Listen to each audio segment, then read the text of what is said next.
शादी एक ऐसा बंधन है, ऐसा पवित्र रिश्ता है, विश्वास का रिश्ता है।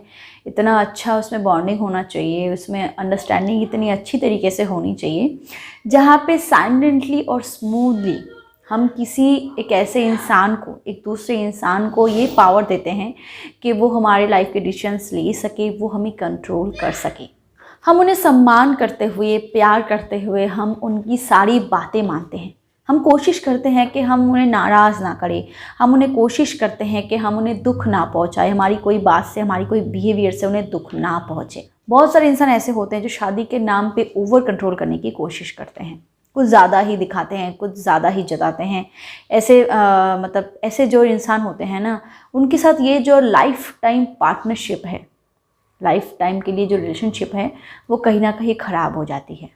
मैं आपको कुछ एग्जांपल देती हूँ। जैसे बहुत सारे इंसान ऐसे होते हैं, जो लड़के होते हैं वो सेल्स में हैं, वो जॉब करते हैं, वो प्राइवेट जॉब करते हैं, मतलब आउट फील्ड में हैं, और उनकी वाइफ चाहती है कि वो टाइम टू टाइम हर वक्त का इंफॉर्मेशन उन्हें देती रहे।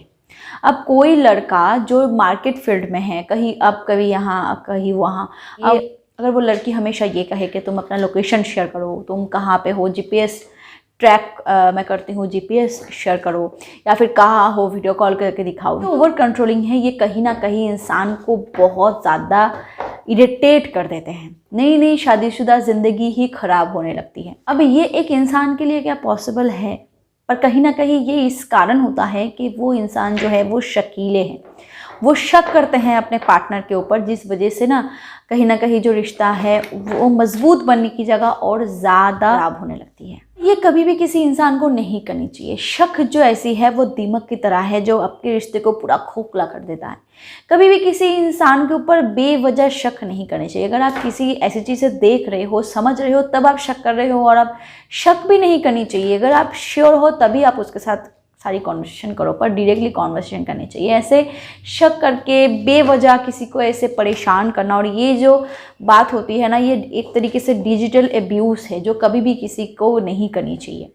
एक और मैं एग्जांपल देती हूँ। जैसे बहुत सारे इंसान ऐसे होते हैं जो अपने दोस्तों के साथ उन्हें मिलने नहीं देते हैं। शादी के बाद अपने हस्बैंड को ऐसे कंट्रोल करने की कोशिश करते हैं कि मुझे वो रिश्तेदार पसंद नहीं है तो तुम्हें उस रिश्तेदार के घर नहीं जाना है, मुझे आपका वो दोस्त पसंद नहीं है, तुम्हें आपको अपने उस दोस्त से नहीं मिलना है, आप कभी भी अपने दोस्त के साथ नहीं घूमने जाओगे, कहीं भी जाओ तो मुझे लेके जाना है, किसी दोस्त के साथ नहीं मिलना है, दूसरी दोस्त के साथ मीटिंग नहीं करनी है, या फिर जो रिश्तेदार अपने उसके वाइफ को नहीं पसंद है या फिर उसके हस्बैंड को नहीं पसंद है, उस रिश्तेदार के घर नहीं जाना है।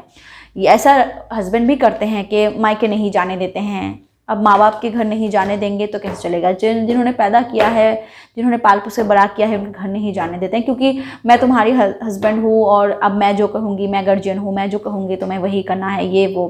तो ये जो होती है ना, वो रिलेशनशिप में ओवर कंट्रोलिंग है। और ये जो होता है ना, वो बहुत से इंसान होते हैं जो नहीं मैनेज कर पाते, और कहीं ना कहीं जो शादी होती है वो नहीं टिकती। इसी वजह से कहीं ना कहीं रिश्तों में घुटन आने लगती है और प्यार बढ़ने की जगह धीरे धीरे ख़त्म होने लगती है। शादी के बाद स्पेशली मतलब लव मैरिज के केस में क्या होता है, कहीं ना कहीं आप एक दूसरे को जानते हो कि एक दूसरे का नेचर क्या है। पर अरेंज मैरिज केस में क्या होता है ना, कि मुझे चाहिए तो चाहिए, मुझे मंगवानी है तो मंगवानी ही है, मुझे वो खरीदनी है तो खरीदनी ही है, अब कैसे पैसा आएगा वो नहीं सोचनी है। आप मेरे हस्बैंड हो तो आप पे मेरा रिस्पॉन्सिबिलिटी है कि मैं आपकी रिस्पॉन्सिबिलिटी हूँ, तो मैं जो चाहती हूँ आपको मुझे देनी ही है। आप क्या कपड़े पहनोगे वो मैं सिलेक्ट करूँगी, आप क्या खाओगे वो मैं डिसाइड करूँगी।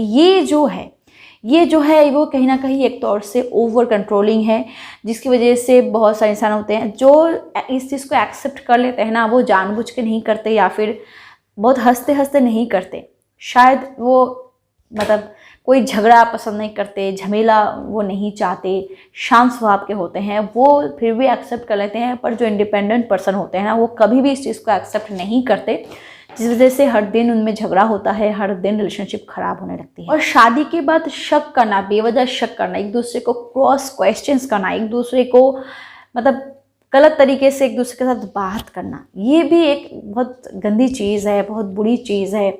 और ये भी कहीं ना कहीं ओवर कंट्रोलिंग की ही निशानी होती है कि मैं जैसे कहूँगी वैसे उठना है, मैं जैसे कहूँगी वैसे बैठना है। हर इंसान जो होते हैं वो अलग पर्सनालिटी लेके चलता है, अलग पर्सनालिटी का होता है, इंसान का नेचर अलग होता है। हर पर्सन जो होते हैं वो इंडिपेंडेंट होते हैं। हम किसी को प्यार करते हैं, किसी पे ट्रस्ट करते हैं, किसी को विश्वास करते हैं, किसी को मानते हैं, वैल्यू देते हैं, तो हम बहुत बार उनकी बातें सुनते हैं। हम चाहते हैं कि हम सुने, चाहते हैं कि वो खुश रहे, और इस वजह से हम बहुत चीज़ें एक्सेप्ट कर लेते हैं। पर इस चीज़ का फ़ायदा लेके बहुत से इंसान हावी होने लगते हैं, वो बहुत गलत चीज़ है। दोनों को एक दूसरे को समझनी चाहिए, पसंद नापसंद, थॉट्स, नेचर, कैरेक्टर, सब चीज़ें एक दूसरे को समझनी चाहिए। इससे क्या होता है ना, ये जो ओवर कंट्रोलिंग की जो बात होती है वो कहीं ना कहीं ख़त्म होने लगती है। क्योंकि और बहुत सारे इंसान ऐसे होते हैं ना जिसका नेचर ही ऐसा होता है, वो पसंद करते हैं, मतलब स्पेशली मैं सिर्फ लड़कों की बात नहीं कर रही हूँ, बहुत से लड़कियां भी ऐसी हैं जो हर चीज़ को अपनी मुट्ठी में रखना चाहती है। सास, ससुर, हस्बैंड, घर में कोई दूसरा इंसान हो, वो चाहते हैं कि मैं सबकी माँ बन के रहूँ और सब एकदम, मतलब मैं सब मेरी बातें सुने और मैं किसी की बातें ना सुनूं। बहुत सारे फीमेल्स भी ऐसे होते हैं, बहुत सारे मेल्स भी ऐसे होते हैं कि मैं कमाती हूँ, मैं घर की हेड हूँ, हेड ऑफ द मैं फैमिली हूँ, तो मैं जो कहूँगी वही होगा, मैं जो कहूँगा वही होगा।